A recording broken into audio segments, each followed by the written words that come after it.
Cerita dongeng yang berjudul Penghinaan. Ada cerita tentang kehidupan di desa. Ada sekumpulan remaja yang baru lulus SMA, dan semua remaja ini ingin bekerja, semua tidak ingin kuliah. Karena ada yang tidak minat kuliah dan tidak punya biaya. Dan teman-teman di desanya juga ada yang putus sekolah. Mereka yang putus sekolah rata-rata bekerja buruh seperti kuli dan sebagainya. Remaja yang sudah lulus SMA ini sambil menunggu ijazah keluar, ada yang kerja seadanya, ada yang juga bermain-main. Setelah beberapa bulan menunggu ijazah SMA keluar, akhirnya ijazah SMA mereka sudah keluar. Akhirnya remaja-remaja yang punya ijazah SMA ini mencari pekerjaan, hingga selang 1 bulan mereka sudah dapat pekerjaan, ada yang belum dapat pekerjaan. Para remaja ini juga sering main bareng dan berkumpul bareng. Di kehidupan di desa itu tentu tidak semua orang baik, ada yang baik dan ada juga yang julid. Seiring berjalannya waktu sudah berbulan-bulan, ada momen tidak menyenangkan di desa. Yang dimana para remaja ini sedang berkumpul, lalu ada ibu-ibu yang bilang kalau salah satu teman mereka yang belum mendapatkan pekerjaan itu adalah orang yang gagal, tidak bisa sukses dan masa depan suram. Ada juga salah satu remaja lagi yang merasa terhina oleh orang tua pacarnya yang seperti penghinaan terhadap remaja ini. Orang tua itu bilang kepada salah satu remaja bahwa remaja itu cuma pekerja pabrik yang gajinya kecil, jadi orang tua tidak merestui hubungan mereka. Mendengar cerita dari teman-temannya, ada salah satu remaja yang bernama Irfan. Si Irfan ini sadar setelah mendengarkan cerita mereka. Setelah dia berpikir dan sadar terhadap penghinaan teman-temannya. Si Irfan bilang sama teman-temannya untuk tidak usah menghiraukan ucapan mereka. Dan kita cukup buktikan saja. Setelah kejadian itu si Irfan selalu berpikir, emang gak bisa ya anak miskin jadi orang sukses? Emang gak bisa ya anak nakal jadi sukses? Si Irfan sudah bekerja di sebuah PT dengan gaji UMR.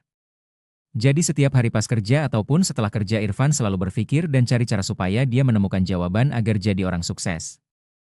Irfan juga suka berbaur dengan orang-orang baru. Bahkan dia juga suka ngobrol dengan orang lain. Bahkan si Irfan terkadang jadi tempat curhat orang-orang yang sudah menikah di luar desanya. Selang 1 tahun berlalu, Irfan makan di warung lalapan ayam dan lele. Irfan juga sudah beberapa kali makan di warung lalapan ayam dan lele itu.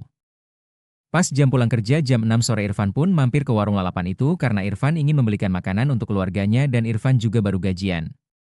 Irfan juga sering ngobrol sama pemilik warung. Pemilik warungnya adalah bapak-bapak. Bapak itu juga cerita kalau anaknya 2. Satu bekerja di PT dan yang satunya lagi masih SMA. Hingga di saat asik ngobrol, tiba-tiba Irfan diajak ngobrol soal makanan warung si bapak. Lalu Irfan ditanya apa makanan di warung bapak enak. Irfan menjawab, "Enak kok pak."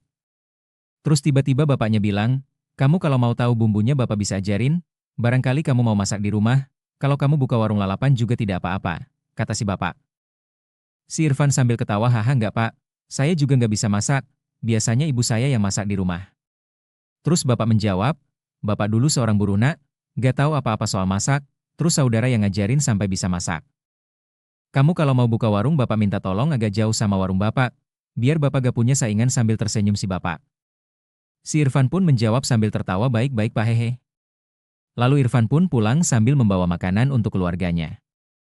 Selang beberapa bulan si Irfan kepikiran terus dengan ucapan si bapak. Si Irfan berpikir kenapa gak dicoba saja buka warung di daerah desanya. Kebetulan desa dengan kantor dan warung lalapan si bapak juga agak jauh, berjarak 8 kilometer. Selang beberapa minggu Irfan pun beli makan lalapan si bapak yang dekat kantor. Si Irfan juga ngomong ke bapak kalau Irfan mau belajar masak. Dan si bapak pun juga bersedia mengajari Irfan masak. Setelah 1 bulan pun Irfan mulai menyiapkan alat-alat dan bahan untuk usaha warung lalapan. Si bapak warung lalapan pun juga berpesan kepada si Irfan kalau beneran mau buka usaha warung lalapan, kamu jangan sampai berhenti kerja dulu. Cukup kamu jalani saja kerja di kantor dan usaha di warung kamu itu. Si Irfan pun mulai membuka usaha warung lalapan di pinggir jalan di desanya dia. Lahan warungnya dingontrak dengan uang tabungan dia hasil kerja. Setelah disudah buka warung, hasilnya beda dengan bayangan si Irfan. Si Irfan ini buka warungnya maghrib setelah dia selesai kerja kantor. Teman-teman Irfan juga sering berkunjung ke warungnya, cuman tidak sering sekali karena mereka juga punya kesibukan masing-masing. Jelang beberapa bulan Irfan mengeluh kok warung ini penjualan banyak sepinya daripada ramenya. Padahal terkadang juga banyak yang beli tapi kok banyak sepinya. Si Irfan pun menghitung modal usahanya dan hasil jualan warungnya ternyata masih minus. Sambil berjalannya waktu Irfan juga berpikir untuk menjalankan usaha warung lalapannya. Karena Irfan masih memegang prinsip apakah orang nakal tidak bisa sukses, dan Irfan akan membuktikan kalau anak nakal bisa sukses dan kehidupannya juga tidak akan suram. Ini termasuk sebuah pembuktian. Jalan berjalannya waktu sampai 6 bulan warung Irfan pun masih sama, kadang ada yang beli kadang tidak ada.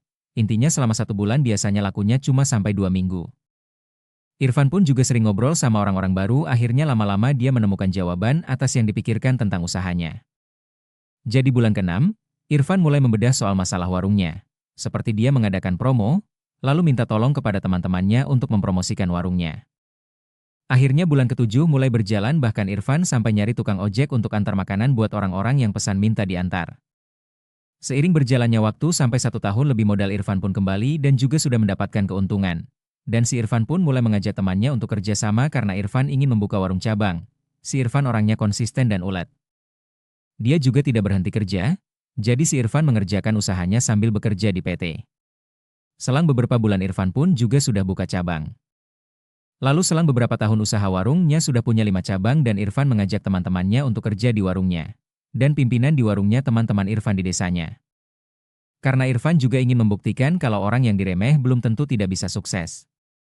Nah teman-teman yang dengerin cerita ini jangan terlalu ambil hati. Usaha memang prosesnya tidak cepat seperti di cerita ini. Tetapi inti dari cerita ini, buat teman-teman yang mau usaha intinya jangan berhenti dari pekerjaan. Karena usaha itu tidak selalu untung, apalagi untuk pemula. Yang kedua, pengusaha harus selalu berpikir untuk mengembangkan usahanya. Seperti cerita ini mengadakan promo, layanan antar makanan, dan promosi di mana-mana, salah satunya sosial media. Mungkin cukup itu dulu dari saya. Untuk kekurangan teman bisa komen saja ya. Sukses selalu yang sedang bekerja mengejar mimpi. Terima kasih.